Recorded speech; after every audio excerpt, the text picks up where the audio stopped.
दोस्तों, आज अहमदाबाद गुजरात में एक बहुत ही दर्दनाक हादसा हो गया, जो कि एक प्लेन टेक ऑफ करते टाइम क्रैश हो गया। मतलब मैं विजुअल्स देख रहा था कि प्लेन टेक ऑफ करता है, उड़ता है और लगभग 600 फीट ऊपर जाने के बाद डाउन होने लगता है, जिससे कि वो एक बिल्डिंग से टकरा जाता है और बहुत ही भयंकर ब्लास्ट उस प्लेन में होता है, जिससे कई लोगों की मृत्यु हो जाती है। दोस्तों, मेरे ख्याल से इससे बड़ा प्लेन हादसा इतिहास में कभी नहीं हुआ। पूरा झकझोर करके रख दिया, झकझोर करके रख दिया ऐसा प्लेन हादसा।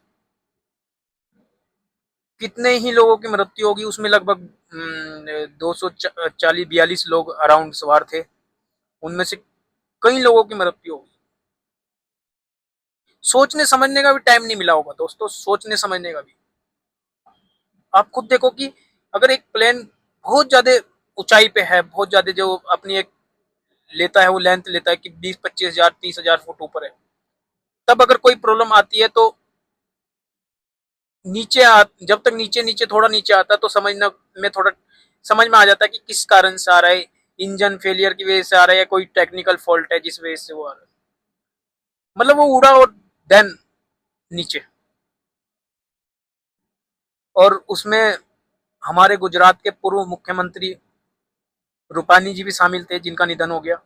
उनके साथ साथ कई लोगों का निधन हो गया उस प्लेन हादसे के कारण।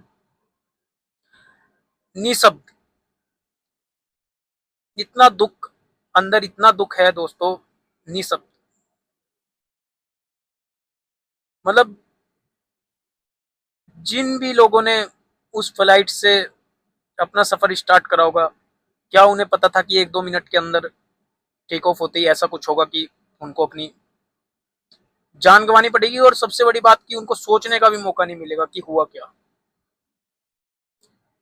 दर्दनाक हादसा। जिन भी लोगों के साथ ये दुखद हादसा हुआ है, उनके लिए हमारी संवेदनाएं हैं इस दुख की घड़ी में। भगवान उनके परिवार को हिम्मत दे। लेकिन दोस्तों, मैं दिन से टीवी पे देख रहा हूँ, मतलब समझ में ही नहीं आ रहा कुछ कि हुआ क्या होगा। समझ में ही नहीं आ रहा कि हुआ क्या होगा। आप खुद सोचो कि समझ में ही नहीं आ रहा कि हुआ क्या होगा। और बताया जा रहा है कि पायलट ने भी अंदेशा दिया है कि कुछ फॉल्ट है, लेकिन उसको भी सोचने का टाइम कहाँ मिलेगा। थोड़ा सा उड़ा 600 लगभग foot, 600 foot up then down. सोचने समझने का भी मौका नहीं मिला होगा। अगर थोड़ी लेंथ पे होता, थोड़ा ऊपर होता, तो शायद पायलट को भी समझ में आता कि ये फॉल्ट है, और शायद उस पर कहीं ना कहीं हद तक उस पर कंट्रोल भी किया जाता है, और उसको उसकी प्रॉब्लम समझ के क्या पता ऐसा हो जाता है कि थोड़ी बहुत सोल्व हो जाए और ये कहीं इमरजेंसी लैंडिंग कर ले सेफली। लेकिन सोचने समझने का टाइम ही नहीं मिला। टेक ऑफ किया, थोड़ा ऊपर गया, फिर ध्यान नीचे। और जब कोई इंटरनेशनल फ्लाइट, जैसे कि ये लंदन जा रहा था अहमदाबाद से, तो अच्छा खासा डिस्टेंस है और मतलब टाइम भी लगता है, तो उसमें फ्यूल भी उसी हिसाब से भरा हुआ होता है। ये जैसे कोई फ्लाइट लैंड हो रही है, लैंडिंग के टाइम फ्यूल कम होता है, क्योंकि वो जहां से टेक ऑफ होके आई है बीच के रास्ते में डिस्टेंस में, उसका फ्यूल वो कंज्यूम होता रहा, और लैंडिंग के टाइम उसका एक सफिशिएंट फ्यूल बचता है।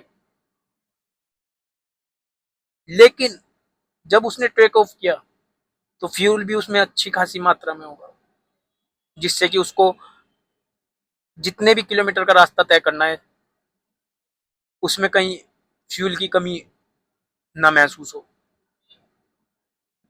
तो आप देखो कि कितना भयंकर ब्लास्ट हुआ होगा। और सबसे बड़ी बात एक चीज है इस दुख में, एक बंदा, मैं देख रहा था टीवी पे, एक बंदे जो हैं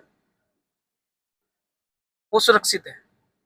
अभी एक्चुअल तो फिगर नहीं आया कि कितने लोगों की इसमें जान गई है और कितने लोग घायल हैं या कितने लोग बचे हैं, लेकिन एक बंदा भी जो कुछ टाइम पहले मैं देख रहा था कि वो थोड़ा लंगड़ा के चल के जा रहे हैं और चोटिल हैं, घायल हैं, लेकिन उनकी जान बची है। रमेश नाम के शख्स हैं वो। दोस्तों झकझोर करने वाली घटना थी। मतलब, और जहाँ पे ये हादसा हुआ है रईसी इलाका का, ये नहीं कि कोई जंगल था या कोई समुद्री वो था कि हाँ, एयरपोर्ट से थोड़ा ही डिस्टेंस और आबादी वाला, जहाँ पे इसने ये हुआ, एक बिल्डिंग से टकराया है जाके। वहाँ पे भी कुछ लोग, बताया जा रहा है कि डॉक्टर्स वगैरह थे जो अपना लंच टाइम के आसपास खाना खा रहे थे, जिनको नुकसान पहुंचा उस इस हादसे से। आसपास के भी लोग बहुत घायल हुए हैं। भगवान करे इनके सबके परिवारों को हिम्मत दे। मैं तो यही दुआ करना चाहूंगा कि सभी लोग जो भी इस हादसे में बचे वो जल्द से जल्द स्वस्थ हों, जल्द से जल्द।